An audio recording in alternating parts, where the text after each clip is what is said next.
Alors, salut à tous, c'est The Ninja Boy pour un premier tutoriel. Alors, donc dans ce tutoriel, je vais vous montrer comment on fait l'effet d'éclatement d'une vitre, comme j'ai fait dans une de mes vidéos, dans Wonderwall. Alors moi, je l'ai fait avec Blender à la base, mais ici on va le faire avec Maya, parce qu'avec Blender, c'est un peu laborieux, et dans Maya, il y a une technique très simple, très facile, et très rapide, donc autant faire le plus simple et pas se compliquer la vie. Alors c'est parti, on va commencer par faire un plan, donc Shift, clic droit, Polyplane, hop, tac, on va le tourner à 90 degrés. Et donc ça, ce sera notre vitre. Hop, on peut passer en mode... Pardon. Hop. Donc en mode solide.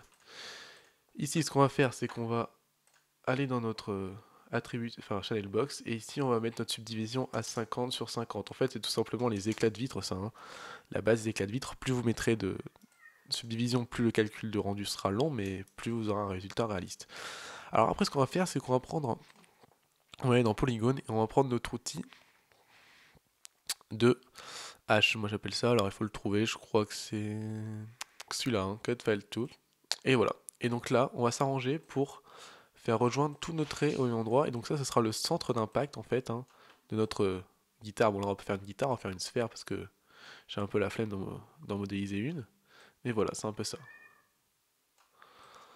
Hop. Alors ce qu'on peut faire, c'est aussi en mettre à côté pour faire un peu plus des morceaux aléatoires. Donc voilà. Enfin bref, vous vous éclatez, vous faites ce que vous voulez, c'est vraiment par rapport à votre objet que vous faites, par rapport au rendu que vous voulez avoir. Après que vous ayez fait ça, vous appuyez sur Q pour repasser en mode souris ici. Et après tout ça, vous sélectionnez tout, et vous faites Shift, clic droit, et vous allez dans Triangulate. Ce qui va nous, lui, il va tout simplement nous trianguler chaque face pour avoir un plus de faces déjà et un meilleur rendu derrière lors de l'explosion. Après ça, on va aller dans en face. On va pardon, pas en face. Surtout ne mettez pas en face parce que ça ne marche pas. En edge, alors je rappelle clic droit enfoncé, hein, on tire sur edge. Hop, et ici on va aller dans mesh. Hop, polygone. Mesh et edit mesh pardon et détache component. Donc ça va en fait tout simplement détacher chaque face l'une de l'autre. Par exemple, si j'en déplace une, vous pouvez voir qu'elle se déplace toute seule. Et donc après, on va tout sélectionner. Shift, clic droit, extrude. Et donc là, on va tout simplement donner, pardon, une certaine épaisseur à notre mur. Alors je suis désolé, mon ordi galère un peu. Ou à notre vitre, hein, bien sûr. Et voilà. Donc on repasse en Q. Donc Q, encore une fois, c'est la souris. Hein. C'est l'outil souris. Alors après qu'on a ça, on passe en mode object et on va créer notre objet en fait qui aura l'impact en fait avec la vitre. Hein. Donc hop, nous, ce sera une sphère, très simple. Donc là, on va déplacer notre sphère pour qu'elle passe à travers le mur en fait, hein, tout simplement. Donc on appuie sur S pour mettre une image clé à l'image 1 et on va aller jusqu'à l'image 24, donc ce qui correspond à une seconde. Hein. W pour l'outil Move Tool et ici on appuie sur S pour avoir une animation dans le genre. Après qu'on ait fait... Oh, ça va peut-être un peu trop lentement. Attendez. Oh non, c'est bon. Après qu'on ait fait ça, on sélectionne notre vitre et on va ici dans N-Dynamics, là dans Enclose, et ici on va prendre le premier icône qui va tout simplement indiquer au logiciel que c'est un vêtement en fait. Après qu'on ait ça, on va prendre nos deux objets et on va cliquer sur le deuxième ici pour indiquer que la sphère pourra être en collision avec le bloc ici qu'on a là. Donc on clique là-dessus. Voilà. Et enfin, tout simplement pour demander à Maya de calculer notre animation, hein, pour pas qu'on ait à chaque fois à la refaire, sinon c'est galère. On sélectionne notre plan, pardon. Et ici, on va dans Ncache, donc on vient ici dans Ndynamics, Ncache, create a new cache. En fait, il va tout simplement précalculer. Donc si vous avez ça, vous faites replace existing. Et là, il va tout simplement précalculer l'animation. Ce qui vous permettra après de la lire en temps réel. Oula, j'ai fait une erreur, pardon, excuse-moi.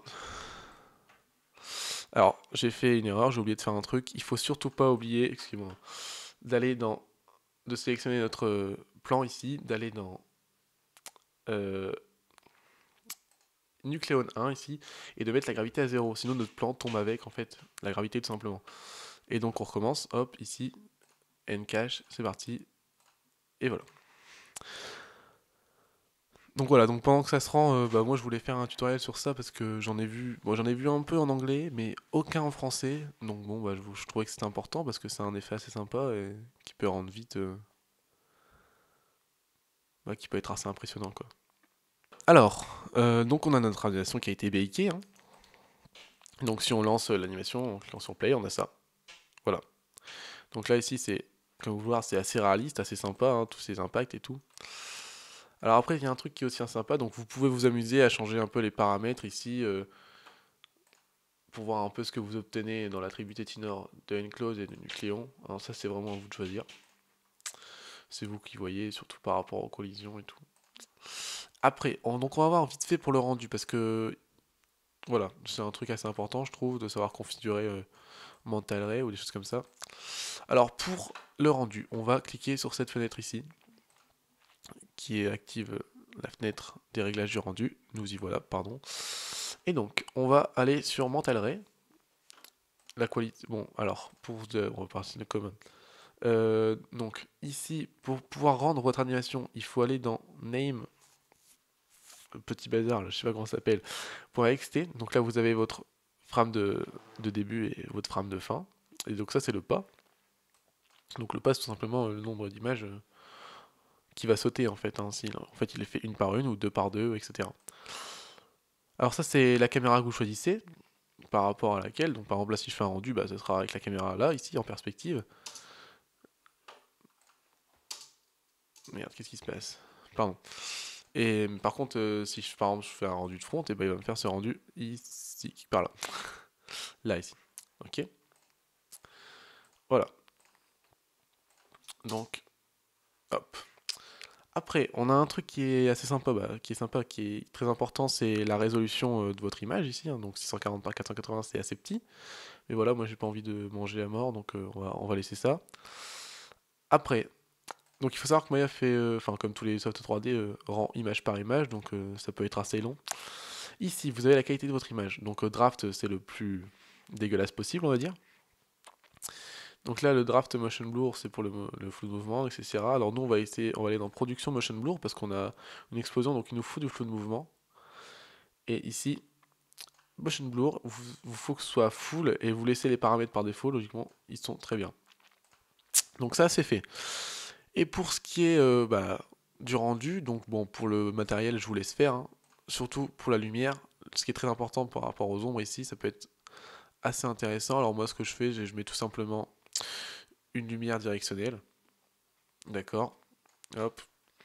Donc peu importe ta position, hein, ça ne change rien du tout. C'est vraiment que la direction là qui joue. Hein. Hop, voilà. Une lumière un peu comme ça. Un peu plus. Voilà. Et ici, il y a un truc très important qui va vraiment rendre de l'effet, qui va donner vraiment tout l'effet à votre scène. C'est ici dans Shadows, d'activer les Shadow Attributes. Et ici de mettre un angle assez élevé, par exemple quelque chose comme 15. Et ici de mettre ça. Donc ça va être la qualité hein, de votre flou sur les ombres. Donc ça et ça va définir la qualité et le grain en moins. Voilà, donc là on peut faire un rendu, on va essayer de faire un rendu, hop, tac. Voilà, hop, pardon. Donc voilà, donc nous aurions voilà, donc comme vous pouvez le voir, on peut avoir des trucs très très sympas. Hein. Donc voilà, c'est ça hein, en fait le flou de l'ombre qui rend vraiment tout l'effet à notre scène. Donc voilà, c'est terminé pour ce tuto. Hein, donc j'espère qu'il vous aura servi. Si vous avez des questions, bah, vous pouvez me contacter sur mon site ou avec mon adresse mail. Enfin, je vais mettre un lien dans la description de la vidéo. Et voilà, et j'espère que ça vous aura plu. Allez, salut, à plus.